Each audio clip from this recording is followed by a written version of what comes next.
Padme Amidala observed Anakin Skywalker's behavioral shift long before the Jedi Council recognized the severity of his instability, and the early signs were visible through patterns of language, decision-making, and escalating intensity in his responses to conflict. The narrative positioned her as the character with the greatest access to Anakin's private thoughts, and she encountered indicators of distress that aligned with symptoms of unresolved trauma rather than isolated lapses in judgment. Her awareness formed gradually as she compared the hopeful child she first met with the soldier, shaped by years of war, yet she repeatedly avoided direct intervention because she interpreted his instability through personal loyalty rather than objective assessment. The earliest signal appeared when Anakin described his actions on Tatooine in terms that revealed both remorse and justification. Padme's reaction in that moment established the pattern that would define her future choices. She acknowledged the moral severity of his actions, without taking further steps to ensure he received guidance or oversight. Instead of directing him toward institutional support systems, she attempted informal reassurance, a strategy insufficient for the scale of his internal conflict. This response framed her understanding of Anakin not as a developing risk factor, but as a distressed partner experiencing psychological strain. As the Clone Wars expanded, Padme continued to observe contradictions between Anakin's stated principles and his actions, his growing alignment with strong-handed solutions, his frustration with bureaucratic restraints, and his increasing reliance on personal judgment over institutional process indicated a shift toward authoritarian reasoning. Padme recognized these ideological changes, but attributed them to wartime fatigue rather than structural transformation in his worldview. By interpreting these developments as temporary symptoms rather than signs of a larger pattern, she minimized their potential consequences and chose not to escalate her concerns to individuals with the capacity to intervene. Padme's silence was reinforced by her knowledge of the Jedi Council's rigid approach to discipline. She understood that Anakin's emotional intensity placed him at odds with Council expectations, and she believed disclosure would result in punishment rather than support. This belief shaped her decision to become his only point of confessional connection. However, isolation from formal support systems prevented Anakin from receiving objective feedback. By maintaining secrecy, Padme inadvertently allowed his vulnerabilities to deepen without challenge, creating a closed emotional environment where destructive impulses went unexamined. Her political responsibilities provided additional context for her inaction. Padme observed the Senate's dysfunction, the erosion of democratic norms, and the consolidation of power under Chancellor Palpatine. She identified the systemic problems, but failed to apply the same critical lens to Anakin's proximity to the Chancellor's influence. She recognized Palpatine's expanding authority, yet did not recognize the Chancellor's strategic use of Anakin's trust. Her political skepticism did not translate into personal caution, leading her to underestimate the impact of Palpatine's mentorship on Anakin's decision-making.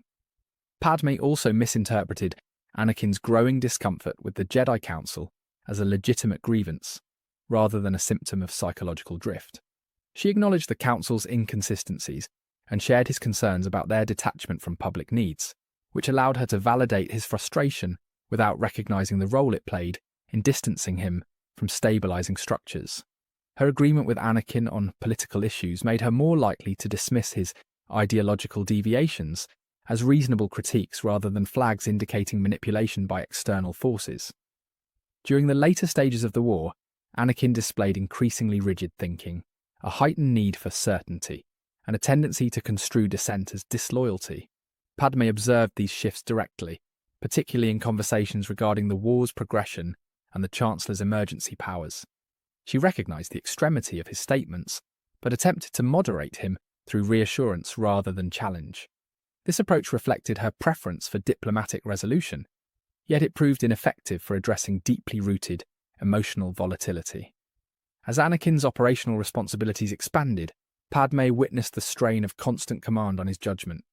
His rapid decision cycles, exposure to continual violence, and the expectation of performing under pressure contributed to psychological fatigue. Padme identified his exhaustion, but concluded that rest and emotional support were adequate solutions. She did not account for the cumulative effect of prolonged exposure to trauma. which made his reliance on Palpatine's guidance increasingly appealing. Her underestimation of the war's impact on his cognition limited her ability to recognize the urgency of intervention. Padme's reluctance to confront Anakin's behavior stemmed partly from the structural constraints of their secret relationship. Revealing his instability would have exposed their marriage, jeopardizing both their careers and their reputations. The secrecy that once provided intimacy became a barrier to transparency and accountability. Padme recognized this conflict, but chose to maintain secrecy rather than risk open evaluation of Anakin's mental state. The result was a dynamic in which she observed escalating signs of distress, but lacked the procedural framework to address them effectively. Her observations became more concerning as Anakin's focus shifted toward hypothetical threats. His preoccupation with visions of loss, coupled with his belief that the Force could be used to alter fate, indicated a departure from traditional Jedi understanding. Padme recognized the intensity of his convictions, but interpreted them as emotional responses rather than ideological shifts. She attempted to manage his anxiety through comfort without addressing the underlying fixation on control.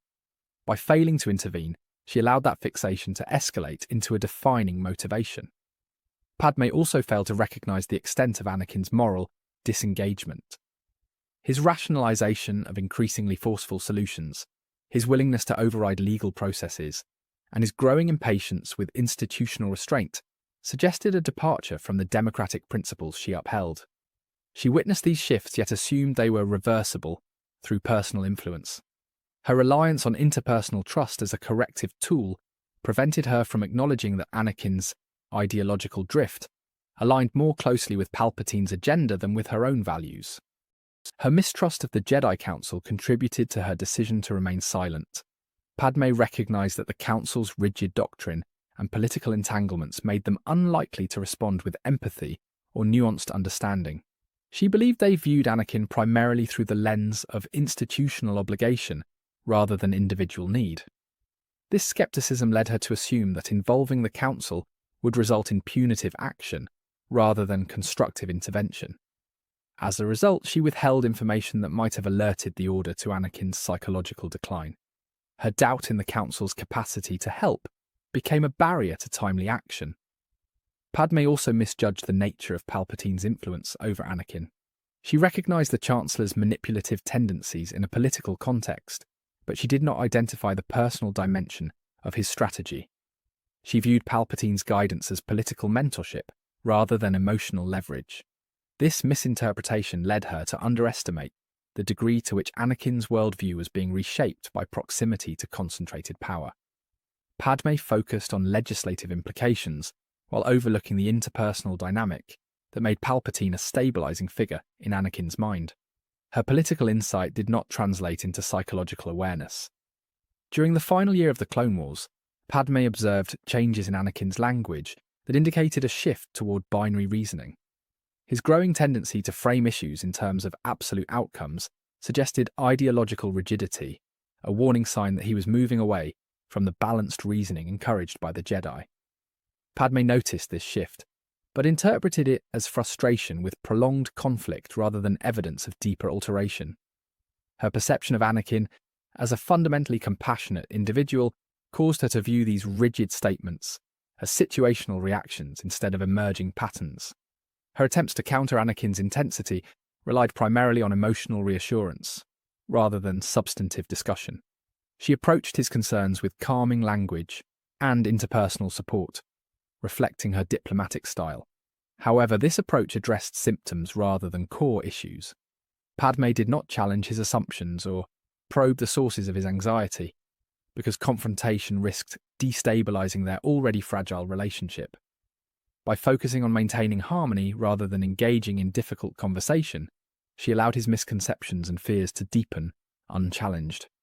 Padme's experience as a senator influenced her response to Anakin's distress, but her political skill set did not translate effectively into personal intervention.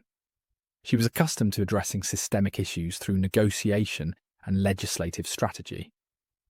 Anakin's crisis, however, required psychological insight rather than political reasoning.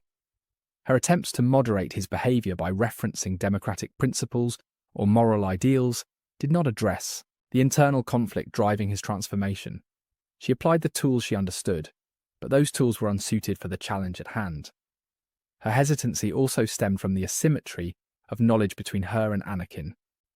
He repeatedly withheld information related to his missions, visions, and interactions with the Council.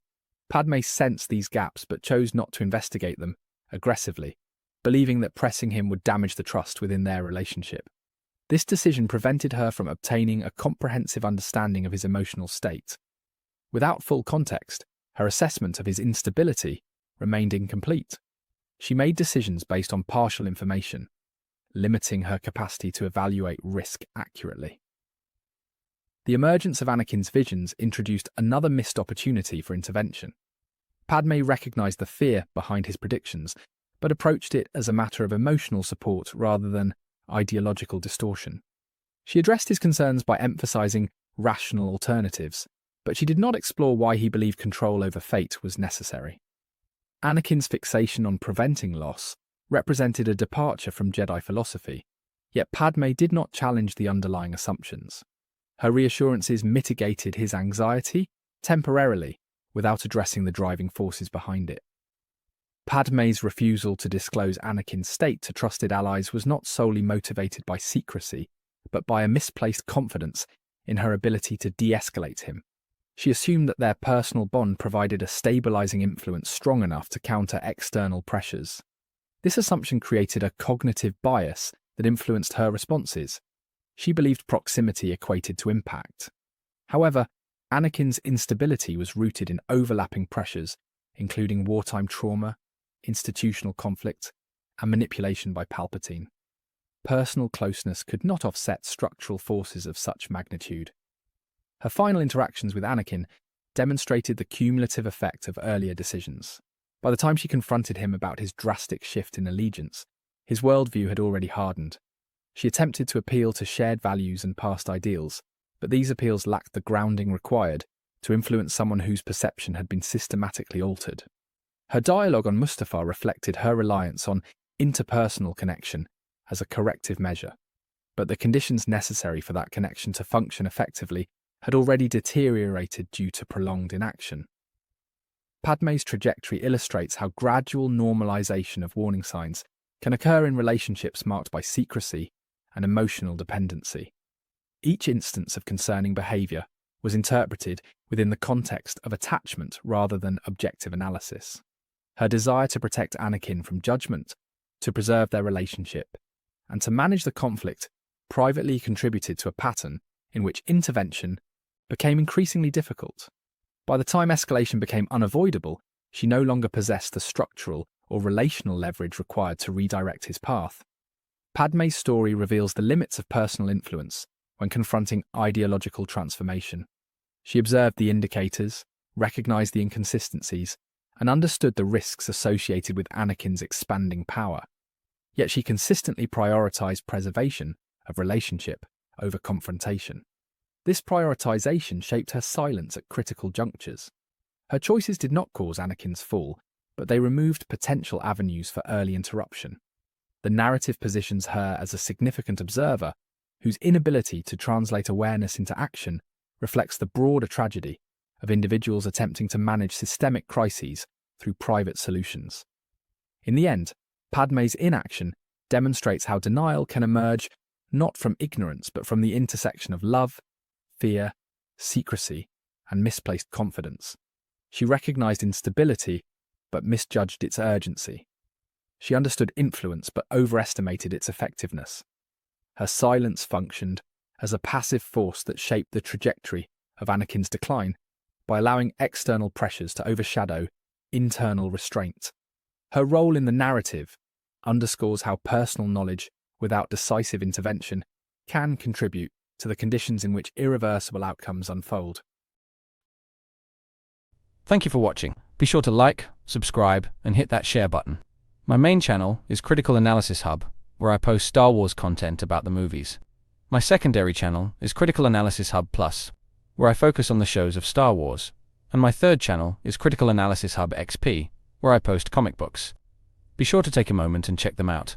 Thanks, and may the Force be with you.